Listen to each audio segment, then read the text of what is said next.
Magandang gabi po sa ating mga giliw na taga-subaybay. Miyerkules pong muli, 8 ng Oktubre sa taong 2014. Kaya't muli pong sumasahimpapawid ang programang ito upang maghatid ng mga huling kaganapan sa mga paaralan sa buong sangay ng Kabanatuan at upang tumalakay ng mga usaping may kaugnayan sa mga programa ng Kagawaran ng Edukasyon. Ako po si Alan David Valdez. At ako naman po si Jane Valderrama. Makakasama po ninyo kami muli sa isa na namang edisyon ng palatuntunang DepEd Hour. Sa ating pong panel discussion ay panauhin natin sa ating talakayan ang dalawang tinanghal na Most Outstanding Campus Journalist sa antas ng elementarya at sekundarya na sina Maria Clarissa Bonifacio ng Wesleyan University Philippines Elementary Department at Ronald Brian Ipurong ng Honorato C. Perez Sr. Memorial Science High School. Makakasama rin natin sa talakayan ng dalawang pinarangalan bilang mga individual highest pointers sa katatapos na 2014 Division Schools Press Conference sa sina Clyde Charles Lee Painor ng Imelda Integrated School at Tobiel Dave ng Little Mary Hearts Montessori Center. Sa ating pong teleturuan ay tatampok natin ang ikatlong module sa Pilipino Season 3 na tatalakay sa aralin tungkol sa mga tugma o rhyme in words na ihatid sa atin ni Ginang Marita Amurao, Teacher 3 ng Camtino Elementary School. At tunghayan na po natin ang ulo ng mga balita. Wesleyan University Philippines Elementary at High School Department pinagarian ang katatapos na 2014 DSPC. WUP Elementary Department, 4 na taong sunod-sunod na overall champion.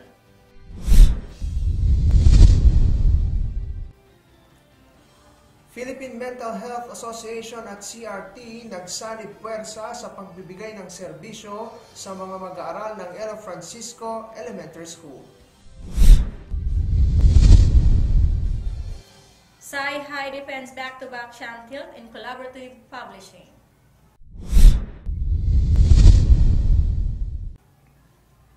Record ng pinakamaraming bilang ng RSPC qualifiers sa kasaysayan ng pamamahayag sa Camtino Elementary School na itala ngayong taon. Mga batang manunulat ng Kalibangbangan Elementary School sumikwat ng 4 na medalyon sa 2014 DSPC. Food Technology Training para sa 4th year isinagawa ng San Josef National High School.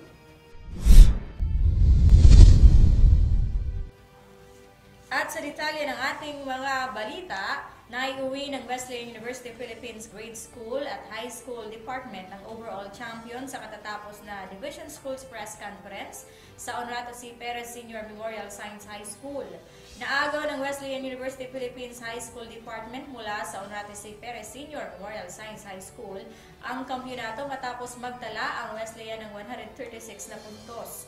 Napanatili naman ng Wesleyan University Philippines Grade School Department ang kanilang panguna sa loob ng 4 na taon matapos makapag-ipon ng 190 puntos.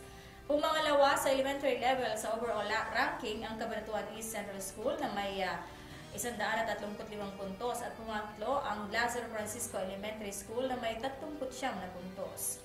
Pumang-4 ang College of the Immaculate Conception at pumang-5 ang Flower Lane Montessori Children's House. Sa secondary level, naungasa naman ang Nueva Ecija University of Science and Technology ng 4 na puntos na nagdala sa kanila sa ikalawang pwesto na sinundan ng College of the Immaculate Conception.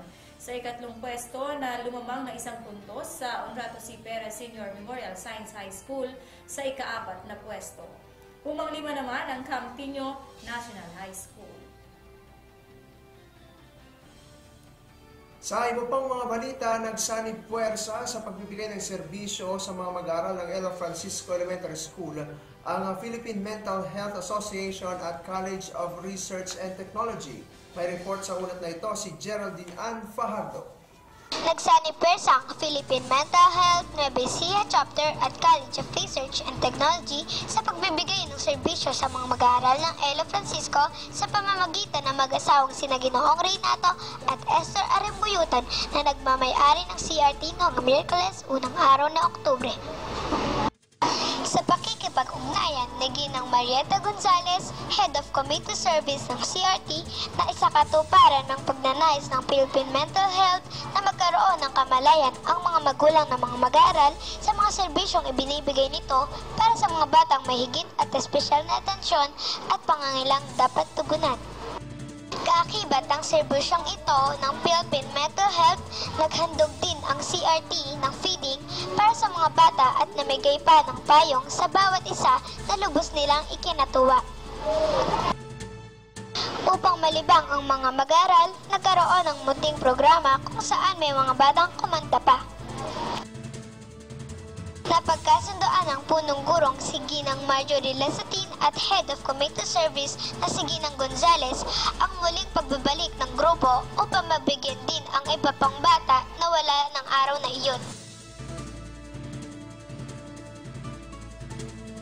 Sa ngalan po ng mag-aaral ng Elo Francisco, ito po si Gilanme T. Fajardo, nagpapasalamat sa serbisyong hatid ng Philippine Mental Health at ng CRT.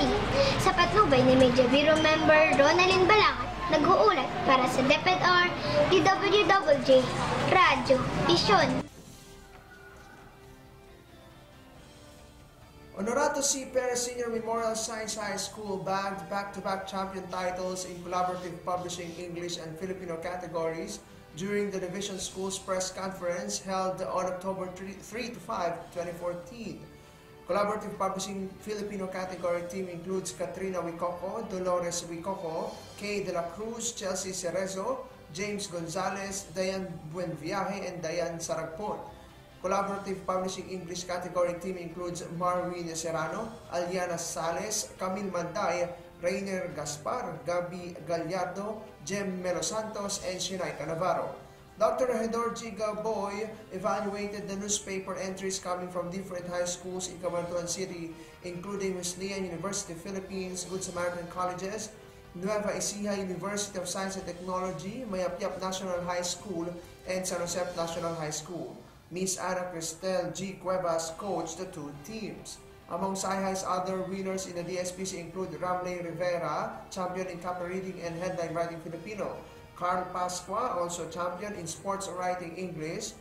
Amiel Medina, third placer in photojournalism English. Cher Desiderio and Ralph Ipurong, second and third placer respectively in editorial writing Filipino. And Lorraine Grace Tan, fifth placer in feature writing Filipino. The above-mentioned campus journalist will represent the division in the upcoming Regional Schools Press Conference to be held in Pampanga on October 29 to 30, 2014. Samantala na itala ng mga batang mamamahayag ng Camtinio Elementary School ngayong taon ang record ng pinakamaraming bilang mga batang mamamahayag na sasabak sa Regional Schools Press Conference o RSPC sa buong kasaysayan ng pamamahayag sa Camtinio Elementary School. Ito'y matapos magwagi ng 5 batang mamamahayag sa individual categories at 7 mag-aaral sa Collaborative Publishing sa nakaraang 2014 Division Schools Press Conference sa Honorato C. Perez Senior Memorial Science High School. 12 batang mamamahayag ng Camtinio Elementary School ang sasabak sa RSPC sa Angeles City 2 linggo mula ngayon. Batay sa datos, hindi tataas sa 5 mga batang mamamahayag ang naipapadala ng Camtinio Elementary School sa RSPC taon-taon simula noong 1995 at ngayon na lamang lumobo sa 12 ang delegasyon ng paaralan sa RSPC. Ayon sa mga tagapayo at tagasanay ng mga batang mamamahayag ng Camtinio Elementary School na sina Ginoong Alan David Valdez at Ginang Miroson Valdez, naging epektibo ang estratehiya nila na isabak sa collaborative publishing ang 7 sa kanilang individual writers na nanalo sa District Schools Press Conference. Naging kapalit naman anila ng estratehiyang kanilang ginamit ang paghina ng kartada nila sa individual writing categories kaya't bumaba sa 3 mula sa 2 ang estado ng Camtinio Elementary School sa pinakamahuhusay na pampublikong paaralan na sasangay. Bagamat kaakibat ng karangalang nakamit ng Camtinio Elementary School ang karagdagang gastusin, suportado ng pamunuan ng Camtinio Elementary School sa pangunguna ng punong guro nito na si Ginang Julie de Guzman ang pagsabak ng mga batang mamahayag sa RSPC. Ang balita po ito ay sa atin ni Ginoong Alan David Valdez. Congratulations sa Camtinio Elementary School. Sa iba pang balita, umarangkada ng gusto ang mga campus journalist ng Kalibangbangan Elementary School sa nakaraang 2014 DSPC na ginanap noong ika-3 hanggang ika-4 na Oktubre sa Honorato C. Perez Senior Memorial Science High School. Umani ng 4 na medalyon ng paaralan na siyang nagbigay ng higit na kulay sa taong ito para sa mga CJs at SPA na nakipagtunggali sa naturang kompetisyon. Hinirang ng champion si Rain Gabriel Guillermo sa editorial cartooning English, samantalang 2 medalyon naman ang nakamit ni Trina Venice E. Valahadja na hinirang na parehong first runner-up sa copy reading and headline writing English at feature writing English. Si Marian Angela Samin ang nakapag-uwi ng ika-4 na medalyon sa pagkakapanalo niya sa feature writing Filipino ng second runner-up. Gayun din, siya ay tinanghal na 5th placer sa copy reading and headline writing Filipino. Bukod sa 4 na medalyong naiuwi ng mga nasaring CJs, nakapwesto rin sina John Luis Soriano, 8th place sa news writing Filipino, at nakamit naman ni Kyla Nicole de la Cruz ang 10th place sa science writing Filipino. Matatandaan kundi isa ay 2 lamang ang naiuwing medalya ng paaralan sa mga nakakaraang DSPC. Ngunit ngayong taon ay talagang taon ng tagumpay dahil sa mga nakamit na parangal ng dahil sa pagsusumikap at paghihirap ng mga CJs at ng kanilang school paper advisor na si Ginoong Cesar Ray Espiritu. Ayon kay Ginoong Espiritu, punong-puno siya ng inspirasyon na i-train ang kanyang mga CJs sapagkat para sa kanya ito ang desire at passion ng puso niya at ang makita ang kanyang mga alaga na nagsisikhay at nagtatagumpay.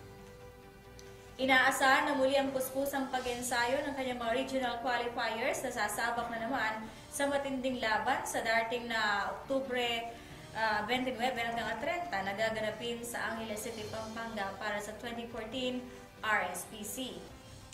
Tandang-tanda pa ni Ginoong Espiritu ang mga matagumpay na sandali niya sa RSPC noong 2011 nang siya at ang kanyang CJ na si Sofia Loren Miranda ay tanghaling champion sa photojournalism Filipino. At noong nakarang taon, siya at ang kanyang CJ ni si John Marie de la Virgen ay hinirang muli na champion sa copy reading and headline writing in English. Sa balitang pangkalusugan naman po, sumailalim sa pagsasanay sa paghahanda ng karne at paggawa ng candy bilang negosyo o entrepreneurship ang mga 4th year students sa San Jose National High School noong Oktubre 1 sa mini covered court ng paaralan. Sa pagsasanay na tinawag na Food Technology Training Seminar, nanood ng demonstration at aktwal na ginawa ng mga mag-aaral sa 4th year ang paghahanda ng karne o meat processing at paggawa ng pastilya sa pagpapafacilitate ni Ginang Elenita Arpaet, ang inibitahang professional cook na tagapagsanay. Sa meat processing, itinuro ni Ginang Paet ang step-by-step na paghahanda ng tosino at longganisa. Itinuro niya ang mga techniques kung paano pumili ng magandang karne, kung paano ihanda ang mga sangkap at techniques sa paghahalo-halo ng mga sangkap. Itinuro din niya ang tamang paraan ng pag-iimbak nito. Sa paggawa ng candy, itinuro naman ni Ginang Pait ang paghahanda ng pastillas de leche, no-cook yema balls, chocolate lollipop at matamis na pusit. Itinuro din niya ang mga paraan kung paano balutin ang mga candy ito sa paraang kaakit-akit sa bibili. Tinalakay din ni Ginang Pait ang nutritional content at costing ng mga inihanda niyang pagkain. Aniya mahalagang maunawaan ng mga mag-aaral ang sustansya at ang gastos sa mga inihahanda nilang pagkain dahil nakasalalay dito ang buhay ng negosyo. Si Ginang Elenita Pait ay tapos ng BS Economics, may Master of Business Administration sa Nueva Ecija University of Science and Technology at kasalukuyang tinatapos ang kanyang dissertation sa Business Administration din. Tapos siya ng iba't ibang courses at programs sa baking at culinary arts sa NEUST din. Part-time siyang nagnenegosyo sa mga pagkain siya mismo ang naghahanda at nagluluto. Ang food technology training ay ipinabuo ng Technology and Livelihood Education Department ng San Jose National High School upang magdagdag ng kaalaman at kasanayang pangkabuhayan sa mga 4th year at bahagi rin ng Career Guidance Program ng paaralan. Pinamunuan ni Ginang Lea Paulines Escuadro, ang TLE Coordinator, ang Food Technology Training at pinatnubay naman ni Binibining Marisa Soriano, ang Head Teacher para sa Makabayan Subjects at Ginang Rosario Soriano, ang Punong Guro. Sumayin niyo ating mga balita sa oras na ito para sa edisyong ito ng DepEd Hour. Magbabalik po ang ating palatuntunan para sa ating teleturuan makalipas lamang ang ilang mga paalala.